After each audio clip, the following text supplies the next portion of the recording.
Okay, so this video is going to go over 3 different exercises that are good for hip stabilization. So the first one, I'm going to go ahead and do the dynamic bridge. So this one, let me scoot back so you can see it all. So you're going to want to make sure to be in a supine position, laying down. And then from here, you want to make sure to tuck in your ankles close to your glutes. It's really important to make sure your pelvis is level, so to not have one side higher than the other, or even to be imbalanced and like twisted from your spine. So for this, you're gonna engage your abdomen as you pull up and then drop it back down. And you want to make sure your legs stay stabilized the whole time too, so you don't want your heels to be lifting off the ground to compensate. And so also another thing to pay attention to is you're going to want to feel your glutes are the muscles that are being worked here, and so not to pull from your hamstrings. So if you're feeling tightness here or overworking here, make sure that you are shifting position, and maybe even you can tighten your glutes and activate those muscles to make sure that you're pulling from the correct muscle group. So you would do that for 8 to 10 reps. And then another option for the dynamic bridge is to do a single legged. So for this one, you'll have one leg flexed and one leg bent here too. So this one, you would just do the same thing, keep it straight up, lift, and bring it down. And then for that one too, it's really easy for people to rely on their hamstrings. So just to remember to keep your pelvis in line and level during those exercises, and to be using your glute muscles. Okay, the next exercise is going to be fire hydrants.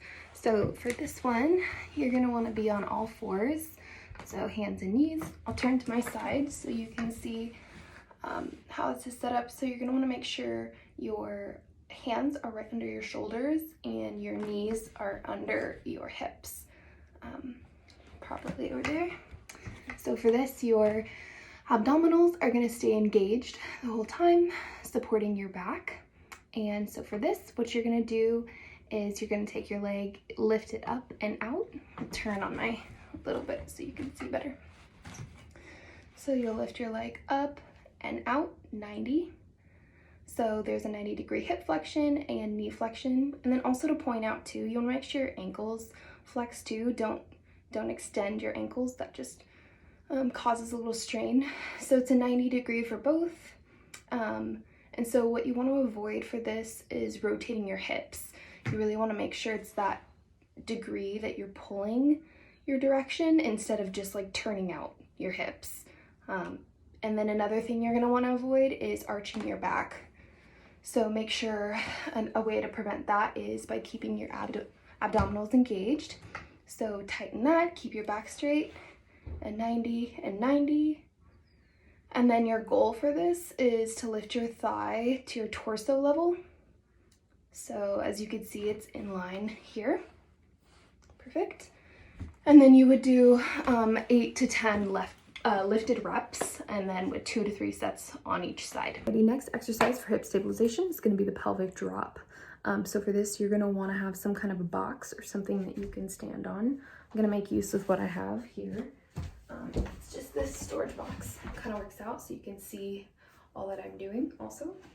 So for all of these exercises, a really key thing is to keep your abdomen engaged for all of it. And then also your hand placement is going to be on your hips. So that helps kind of just like muscle reminder to have your pelvis stacked and even and level. And then also it helps with maintaining good posture.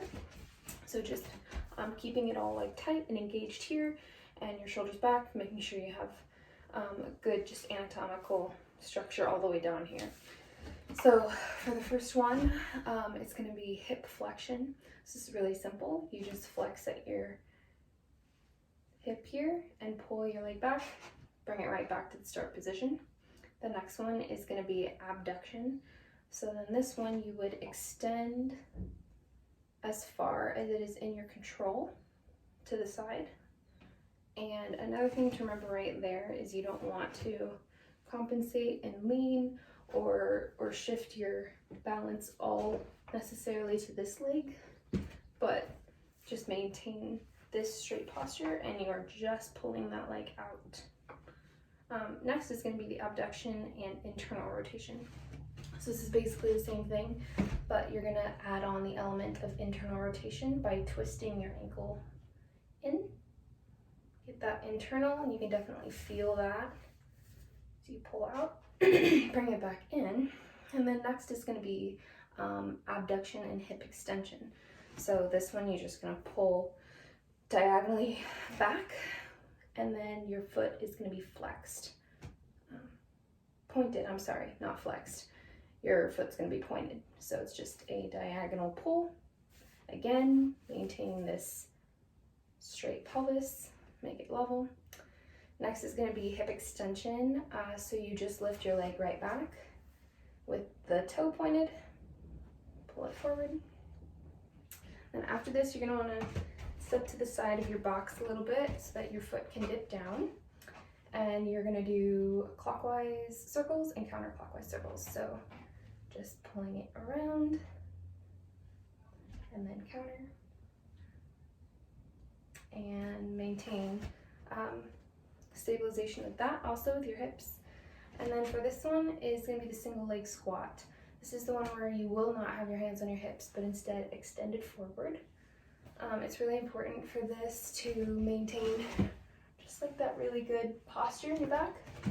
And so for this, it's also good to note that you are not letting your knees past the edge of your toes. This is not a deep squat, it's just a dip. So just don't want to go too far. And then with that good posture, you're going to lean into your glutes, sit back and engage the glutes. So I was on my side to show you the posture, but again, you're doing this on the edge of the box. So hands forward, and then you're going to engage that glute, sit back into it, and that's it. And then just don't forget to not go past your toes on that one. So for all these exercises, we'd usually do about 5 strong reps, and you're good to go.